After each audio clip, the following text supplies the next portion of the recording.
Hello అండి. అందరూ ఎలా ఉన్నారు? నేనైతే చాలా బాగున్నాను. ఈరోజు మష్రూమ్ బిర్యానీ చేద్దాం అనుకుంటున్నా. సో, ఈ బౌల్ వచ్చేసి నాకు మా కజిన్ గిఫ్ట్ చేసింది. చాలా బాగుందండి. ఫస్ట్ బౌల్ పెట్టేసి ఆయిల్ వేసుకొని హీట్ చేసుకొని అందులో హోల్ గరం మసాలా, ఉల్లిపాయలు వేసుకొని ఫ్రై చేసుకోవాలి. హోల్ గరం మసాలాలోకి ఒక ఇలాయచీ, కొంచెం షాజీరా, చెక్క, లవంగం, స్టార్ అని స్టోన్ ఫ్లవర్ వేసుకున్నాను.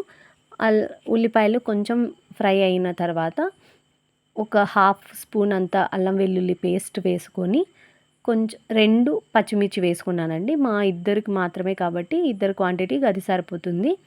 సో, ఆయిల్‌లో బాగా ఫ్రై చేసుకోవాలన్నమాట. అల్లం వెల్లుల్లి పేస్ట్‌ని పచ్చివాసన అంతా పోయేంత వరకు ఇలా బాగా సిమ్‌లో పెట్టుకొని ఫ్రై చేసుకోవాలండి.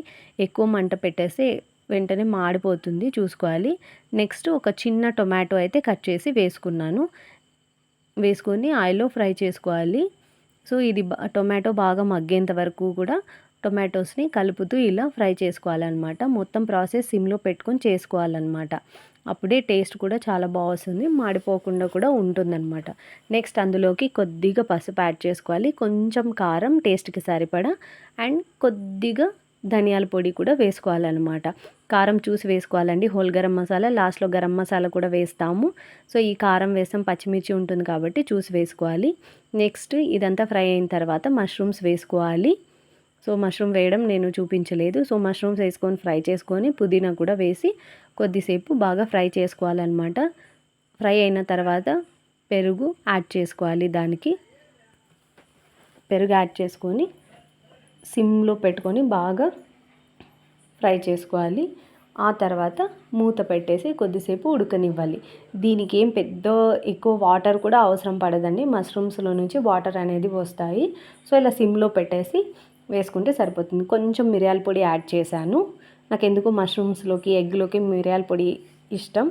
సో, పక్కన ఒక గిన్నె పెట్టేసి అందులో ఒక వాటర్ వేసి రైస్ కోసం ఒక బిర్యానీ ఆకు, చెక్క, లవంగం వేసుకున్నా. నెక్స్ట్ బిర్యానీ ఎప్పుడు చేసినా కూడా మీరు ఇలాచీ పౌడర్ యాడ్ చేసి చూడండి, ఒక రిచ్ టేస్ట్ అనేది వస్తుంది. సో, నెక్స్ట్ కొత్తిమీర కూడా యాడ్ చేసేసాను. లాస్ట్లో గరం మసాలా వేసేసి చిన్నగా ఫ్రై చేస్తూ ఉన్నానన్నమాట. మొత్తం ప్రాసెస్ కూడా చాలా సిమ్లో పెట్టేసుకొని చేసుకోవాలి. ఎక్కువ టైం కూడా తీసుకోదండి. మష్రూమ్స్ ఫాస్ట్గా కుక్ అయిపోతాయి.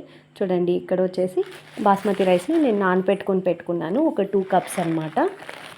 ఇద్దరికి 2 కప్స్ సరిపోతాయని పెట్టేశాను. సో, బాయిలింగ్ పాయింట్కి వచ్చిన తర్వాత రైస్ వేసేసి కొంచెం సాల్ట్ వేసి కొద్దిగా ఆయిల్ వేసి పెట్టాలన్నమాట. గ్రెయిన్స్ అప్పుడు బాగా ఇలా పలుకులుగా వస్తుంది. సో, ఇలా ఎంతవరకు ఉడకాలంటే హాఫ్ గ్రెయిన్ ఉడకాలన్నమాట. ఇలా చేసినప్పుడు హాఫ్ అంతా ఉడికితే సరిపోతుంది. సో, ఇలా మనం 1-2 మెతుకులు చూస్తే సరిపోతుందన్నమాట. చూడండి, ఇలా రావాలన్నమాట. ఇలా వచ్చిన తర్వాత ఆ రైస్ని డ్రైన్ చేసేసి మష్రూమ్ పైన వేసుకొని నేనైతే కొద్దిగా ఘీ యాడ్ చేసుకుంటున్నా. నాకు బిర్యానీలోకి ఘీ వేస్తే చాలా ఇష్టం అనమాట. చాలా రిచ్ టేస్ట్ వస్తుంది, నాకు అలా ఇష్టం. నెక్స్ట్ కొంచెం సాఫ్రాన్ ఉంటే పాలలో కలిపి వేసుకోండి, లేదు అంటే కలర్ ఉంటే కొద్దిగా, చాలా తక్కువ అండి, చాలా తక్కువ. అది కూడా మనం డ్రైన్ చేసిన హాట్ వాటర్లోనే కలిపి వేసుకోండి, బాగుంటుంది. చల్ల వాటర్లో మళ్ళీ కలుపుకొని నేనైతే కలరే వేస్తున్నా, నా దగ్గర సాఫ్రాన్ అయిపోయింది. సో, ఇలా వేసుకొని మనం మంచిగా ఒక 2-3 మినిట్స్ దమ్ పెట్టేస్తే సరిపోతుంది. ఎందుకంటే మనం మష్రూమ్స్ ఫ్రై చేసుకున్నాం కాబట్టి. ఇలా దమ్ అయిపోయిన దాన్ని రైతాలోకి వేడిగా వేసుకొని తింటే చాలా బాగుంటుంది. ఈ రెసిపీ మీకు నచ్చినైతే do like, share and subscribe to my YouTube channel.